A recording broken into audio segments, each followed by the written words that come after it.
Zee 24 तास एक पाऊल पुढे। माझा काहीही संबंध नाही, मी त्या ठिकाणी नव्हतोच असा दावा आमदार प्रदीप जयस्वाल यांनी केलाय। पोलीस मारहाण प्रकरणी आमदार प्रदीप जयस्वाल यांचं निलंबन झालंय। या संदर्भात आमचे प्रतिनिधी विशाल करोळ यांनी त्यांच्याशी बातचीत केली आहे, ती आता सुरुवातीला ऐकूयात। पीएसआय सचिन सूर्यवंशी मारहाण प्रकरणी 5 आमदारांना निलंबित करण्यात आले। या निलंबित आमदारांपैकी एक आमदार औरंगाबादचे प्रदीप जयस्वाल आहेत। नक्की प्रदीप जयस्वाल यांचा मारहाणीत काय रोल होता आहे जाणून घेऊया त्यांच्याकडून। सर, पोलिसांना मारहाण झाली, त्यात तुम्ही मारहाण केली असा आरोप आहे आणि तुमचं निलंबनही करण्यात आले। आम्हाला सांगा नक्की काय घडलं त्या दिवशी। 20 मिनिटांनंतर अनेक आमदार बाहेर निघत असताना कोणीतरी गॅलरीत बसून काहीतरी बोलवलं असं दाखवलं नाही। ते पीएसआय सूर्यवंशी असं लोकांचं आमदारांचं त्या भागातील म्हणणं आहे। पण त्यानंतर सर्वच आमदार वरच्या बाजूला काही सर्वपक्षीय आमदार 10-20-25 लोक त्यावर गेले।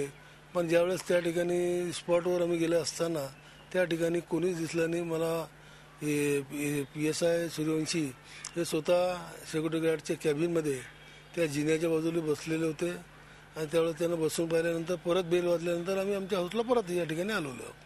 म्हणजे मारहाण झाली त्यावेळेस तुम्ही नव्हतेच आणि तुम्ही मारहाण केलीच नाही असं तुम्हाला म्हणायचं आहे? 100%। कारण की आता पूर्ण आम्हाला मी धन्यवाद देईल अध्यक्षाचा, सर्व मंत्री महोदयांचा आणि सर्व आमदारांचा की त्यांनी कमीत कमी अध्यक्षाला सांगून एक समिती नेमली आणि त्या समितीमध्ये आमची बाजू मांडायला आम्हाला संधी दिल्याबद्दल मी सर्व आमदारांचं सुद्धा मनापासून धन्यवाद मानतो।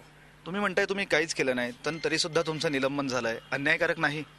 नाही, असं म्हणता येणार नाही। सभागृहामध्ये अध्यक्ष आणि सभागृहाने घेतलेल्या निर्णयाला आम्हाला म्हणजे अध्यक्षांनी घेतलेला निर्णय सभागृहाच्या निर्णयाला आम्ही असं म्हणणार नाही। कारण की शेवटी आम्ही याच्यामध्येच आनंदी आहोत की कमिटी नेमली, त्या कमिटीसमोर आम्ही आमचा स्वतःचा बचाव आम्ही कुठं होतो फुटेज बघून त्यांनी आमच्यावर निर्णय घ्यावा। आम्ही दोषी असेल तर आमच्यावर कारवाई करावी, याच्यामध्येही आमचं दुमत नाही। झी 24 तास एक पाऊल पुढे।